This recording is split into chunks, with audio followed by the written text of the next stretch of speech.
What is up, YouTube? So tonight we're gonna kind of do an impromptu dinner. It's not really gonna be a meal prep. It's more just gonna be, something good to eat, something not too unhealthy. And I honestly don't know what it's gonna be yet, but we're gonna get going on something here. I don't really have that many groceries. What I do have is some sweet potatoes. I have bacon, if you can see that. I have fresh basil from my garden, and I have some other ingredients. At this point, I know it's going to involve chicken, bacon, and maybe some bread. And but I used to work at this place, and I'm not going to list it by name, but they had the best. They called them aiolis. They weren't true aiolis. It was just mayonnaise mixed with some stuff. But it's going to be a little bit of inspiration from there. So tonight, for the sandwich topper, we're going to be making an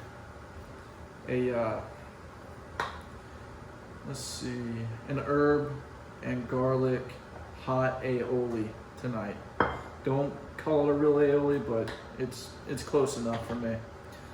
So first of all, we're gonna take our basil. I've already wetted it down and made it pretty crisp. It was a hot day, so it was a little dry out. A lot of people, they'll take the little stems off and stuff like that. But I've never really had a problem with the basil stems, especially when it's fresh like this. It's never really bothered me. So we're just gonna do a rough chop of this. An easy way to start your chop is to do like a traditional chiffonade, where it's a rolled part of the herb, and then you just cut it up. And you want to do this pretty thin, and this will get your rough chop going. My knife is pretty dull today. And then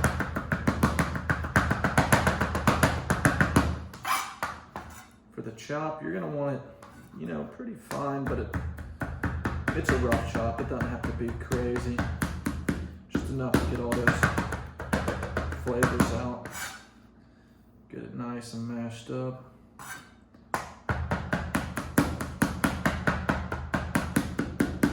Perfect. That's well enough for me. So I'm going to go ahead and put all this chiffonade in.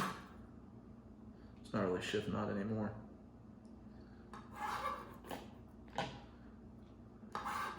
Kind of a mince.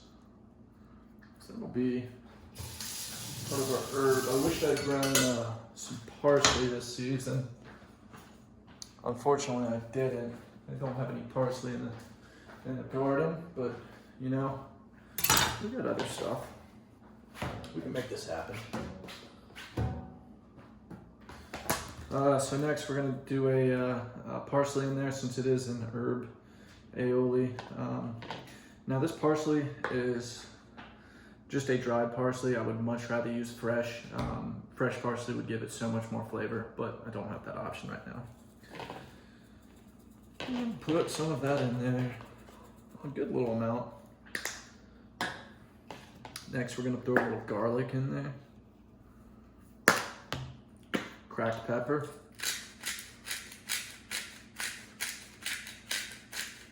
You guys know I like cracked pepper. So I'm gonna put this to the side. Next, just some hot sauce. You guys love, I love Texas Pete. So I'm just gonna do enough on the bottom there. And then the aioli part. Some Duke's mayonnaise. If you're a good Southerner, you'll use Duke's. If you like something else, that's fine. I don't really care. I'm not a big bully when it comes to mayonnaise. A lot of Southern people are, believe it or not. If you don't use Duke's in a Southern family, you might be outcasted. So next we're gonna need a spatula of some sort. Just, a little small spatula. We're gonna mix all of this up.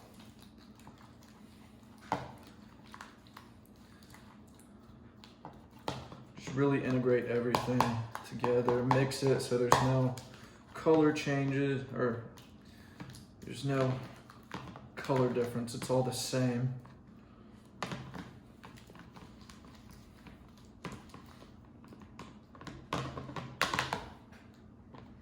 So it's gonna look something like that. Just a kind of a reddish hue with green spots from the herbs and black spots from the parsley, or from the cracked pepper, sorry. I'm very tired today. I'm not making much sense. So I'm gonna leave that spatula in there, and what I am gonna do is keep this refrigerated. You always wanna keep mayonnaise refrigerated. Next, I'm going to be doing some sweet potatoes. Now I like my sweet potatoes in the oven, and I like them almost charred. There goes my oven. You guys guess what temperature it is? 375, like always. Like I said, this is really impromptu. I don't know exactly what I'm doing for dinner, but you know, it's gonna be something good. I don't play around when it comes to dinner, especially a chicken dinner. So I'll try to make it so you guys can see a little bit. With sweet potatoes, you know, you'll see some of them, as they get a little bit older, they'll get little notches and little whiskers and crazy looking stuff. I'll peel that off. Stuff like that. I mean, I'm sure it wouldn't hurt, but I just don't want it in there. So with this, we're obviously gonna cut them in half like I just did, and then we're gonna cube them up. So it's halved, and then just kind of cubed into medium to small cubes. I'm gonna put that into a bowl.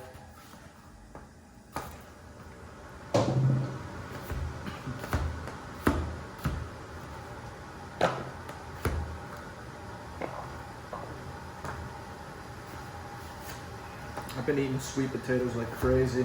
I used to not like them when I was little. It was the weirdest thing. Anything sweet potato would make me just gag, and I hated it as a kid. But, you know, they say every 6 to 8 years or something like that, your taste buds change.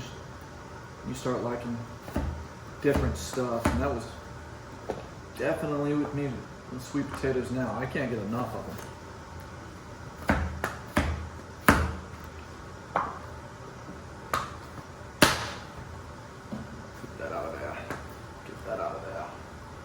Well, that's on the floor for Kat. I doubt she's too interested in raw sweet potato. You never know with this kitty. I'm gonna wash this off a little bit. Get a little wipe down. Alright, as you can see, that's a little large. I got my sweet potatoes all cubed up in there. Now we're gonna season these bad boys. With what? I don't know. I'll figure it out as I go along. You know what? I'm gonna prove you guys something tonight. Yep, I am. So remember how I said I like Montreal steak seasoning on everything? I'm actually gonna put a little bit on the sweet potatoes. I'm gonna prove to you guys, it's delicious on everything. Like, if I could like sponsor one thing on my channel, this would be it. Like, this stuff is some of the best seasoning I've ever had. So, start with a little olive oil. You're gonna want that in there. And really just kind of mix it up. This mixing will help the seasoning just attach itself to it. Getting all kind of text right now. I'll ask most people at work. So what we're gonna do is we're gonna do a little base layer of the Montreal in there.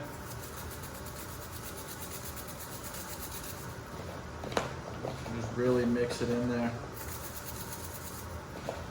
Love, love, love Montreal. So now that that's mixed in there,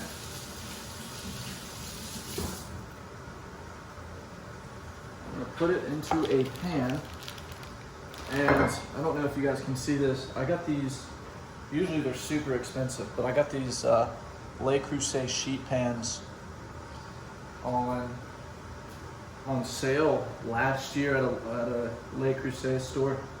And it was something about they were getting all new inventory in, and usually these sell for, I think it was like $70 a sheet pan, but these were only I think like $10 to $15. It was an unheard of sale, and I jumped on that really quick. So anyway, we're gonna put these in there. Perfect. And I'm gonna put some red pepper flakes in there too. I like my stuff a little spicier.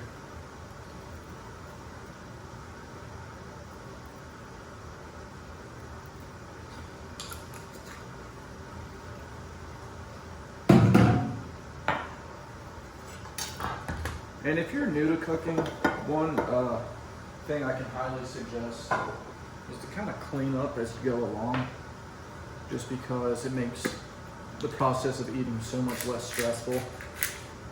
We're gonna put some more black pepper in here. Black pepper just has such a great flavor to it. The Montreal steak seasoning already has garlic in it, but I do love the flavor of garlic as well. So I'm gonna put some garlic seasoning powder in there. And lastly, we're gonna throw a little paprika in there. Just get that nice smoky flavor that I know and love. Lastly, a little parsley flakes on top. Never hurt anybody. Real good stuff. So when these are ready to throw in the oven, they're gonna look about like this, if you guys can see it. Nice and seasoned, nothing is unseasoned. It's all in there and it's ready to go. So for now, I'm gonna go ahead and pop these puppies in the oven. Get that cooking. Next thing we're gonna do is we're gonna lay out our bacon on a sheet pan as well.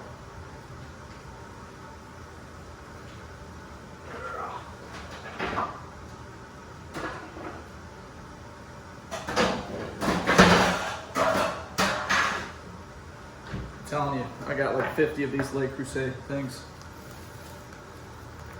So we're just gonna lay this bacon into this pan. I'm only gonna cook like 6 strips of bacon maybe. And if anybody's wondering what this is, I went to the HEB. If you don't know what HEB is, it's a grocery store in Texas. So I just gave this a try. It's the HEB. I think it's called the Select brand. I didn't realize it's really thin cut, and I am a big fan of thick bacon. It's more my thing. So we're gonna end up only doing like 5 slices of bacon in this thing, and that's just fine. Remember to wash your hands after. Bacon's usually a smoked and cured product, so it usually won't have any weird stuff on it, but it's still pork, so just wash your hands.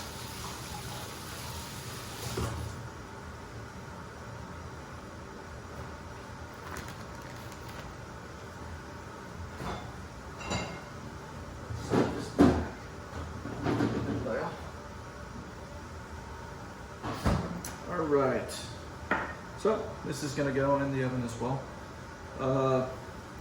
Every 15 minutes or so, you're gonna wanna check the bacon and just see how it is. Do it to your taste, what it looks like, to your crispiness level that you like. So I'm gonna go ahead and throw this in.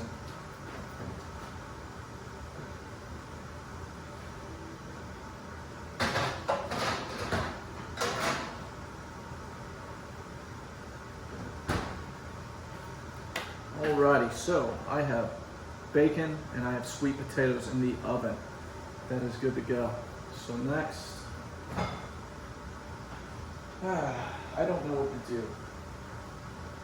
Honestly, guys, I think I'm craving a little ground beef tonight. Let's make some fake burgers. I haven't showed you guys any burgers on the channel yet.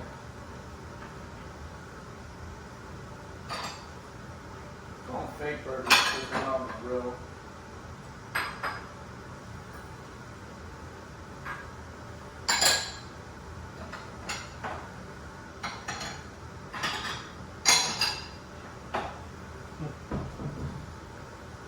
So if you've ever been to Wendy's and you see they have square patties, I only have like sandwich bread. I don't have any buns today.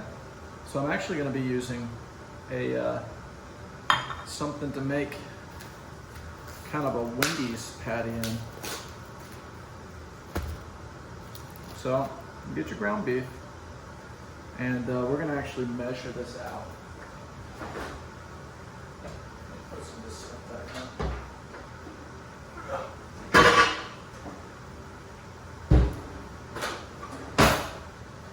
Measure these bad boys out, and I do like to do 8-ounce or so patties.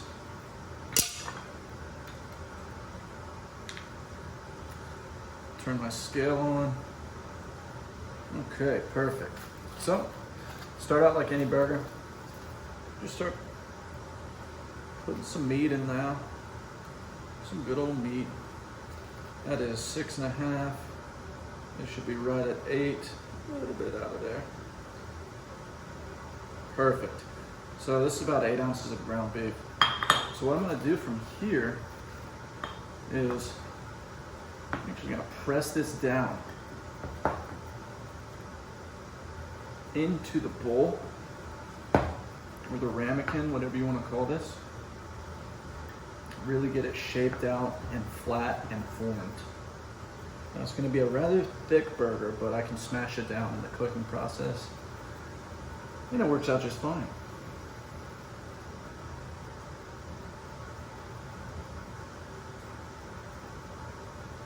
All right.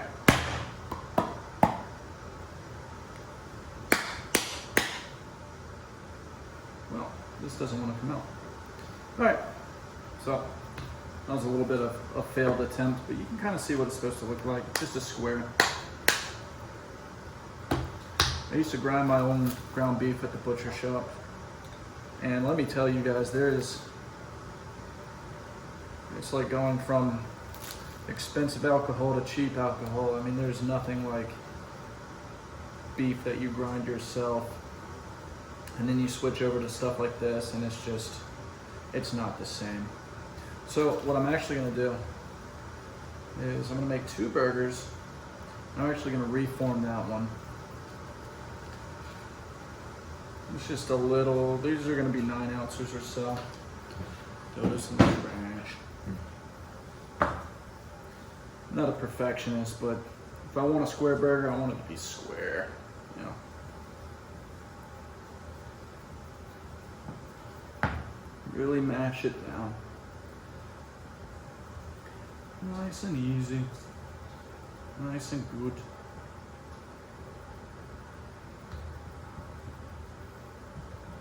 All right.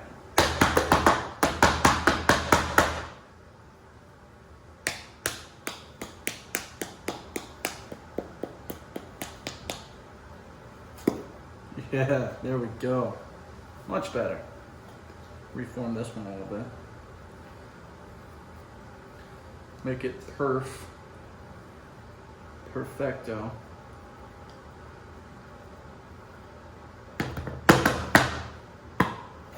Oh yeah. Oh yeah. Gonna go ahead and put this in the sink. So what do you think I'm gonna season these with? Well, if you guessed Montreal steak seasoning, you are correct. A lot of it.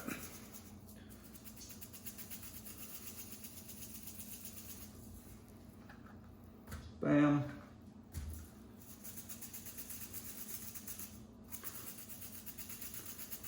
I go through about a bottle of this a week. So next, we're gonna move over to the grilling station, or the oven station. I'm gonna show you guys how to cook these burgers on the oven. All right, folks, so as you can see, my bacon is done.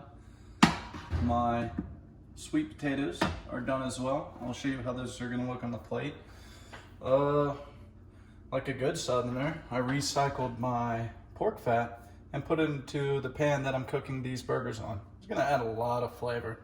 So let's go ahead and turn the fan on. We're gonna go ahead and put these burgers on. These burgers, you're probably gonna need a medium-high heat just to get them going.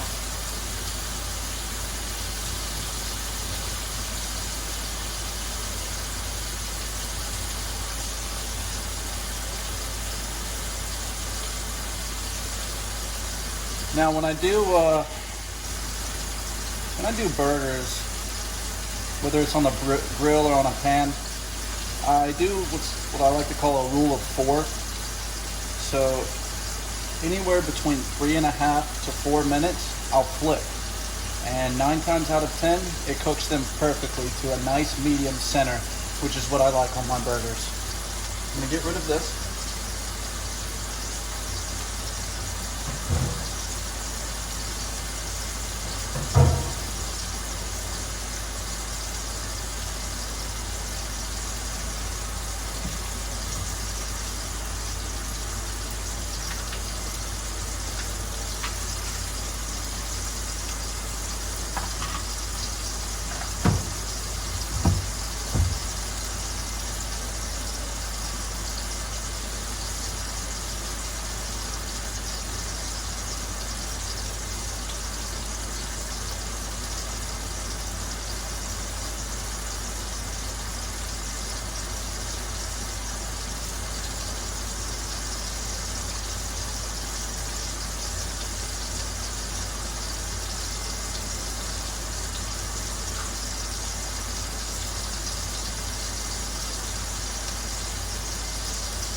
Now, when you're cooking with pork fat, you're gonna wanna make sure that you don't have the temperature too high, or you'll literally smoke your whole house out. I mean, this stuff gets so smoky, and it's just dangerous for me to be doing it right now because I know my fire alarm's probably gonna go off at some point. So you'll get to see my cat go crazy, which is good. I guess that adds an entertainment factor. Rather that not happen though.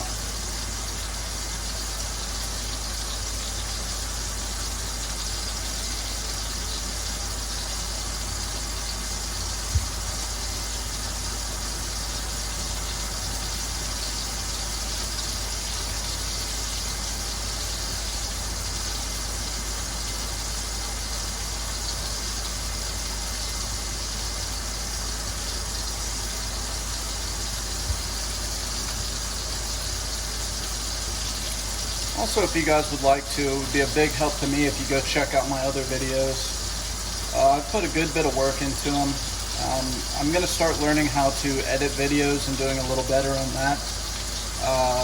Right now, I'm going to have to buy more memory for my computer just because I'm having a hard time loading a lot of videos on my computer. So once I get the money to do that, I will, and I'll download an editing software and just make the videos a little easier to watch. But if you're sticking with me at this point, I really do appreciate it. It means a lot. So we're gonna go ahead and flip these burgers.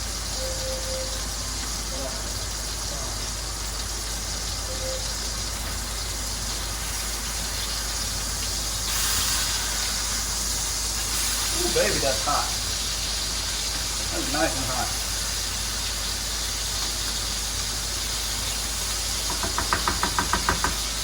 Beautiful.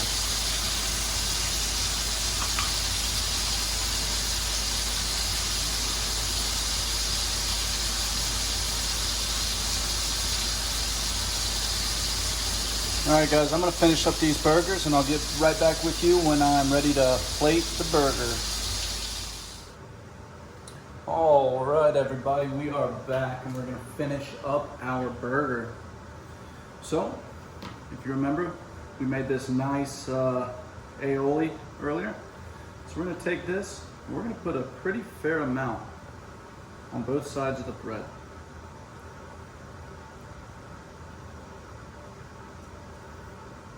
Cover it up nicely. This stuff is going to be delicious.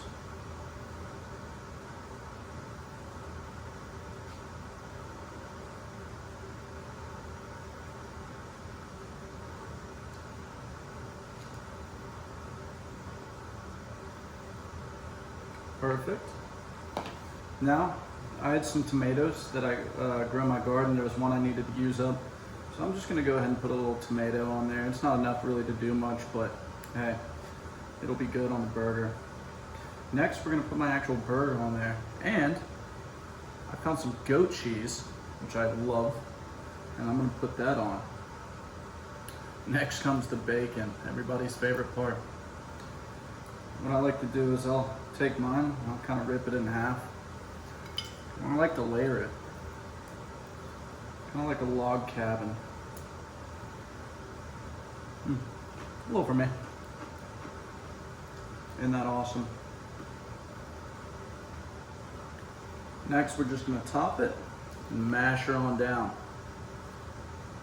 Those juices. Next, for edibility and just practicality of eating it, I'm gonna cut this puppy in half. Oh yeah.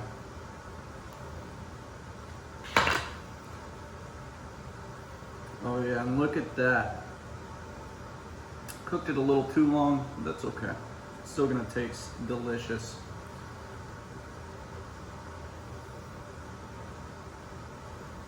Wow, this is going to be good.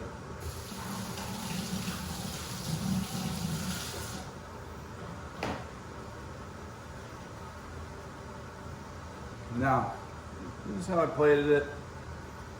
Not too fancy, but it is going to be good. Again, thanks everybody for watching. It's always fun to cook for you guys.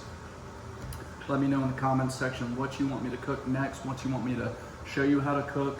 Like, subscribe, do all that stuff. And thanks again. I'll see you guys next time.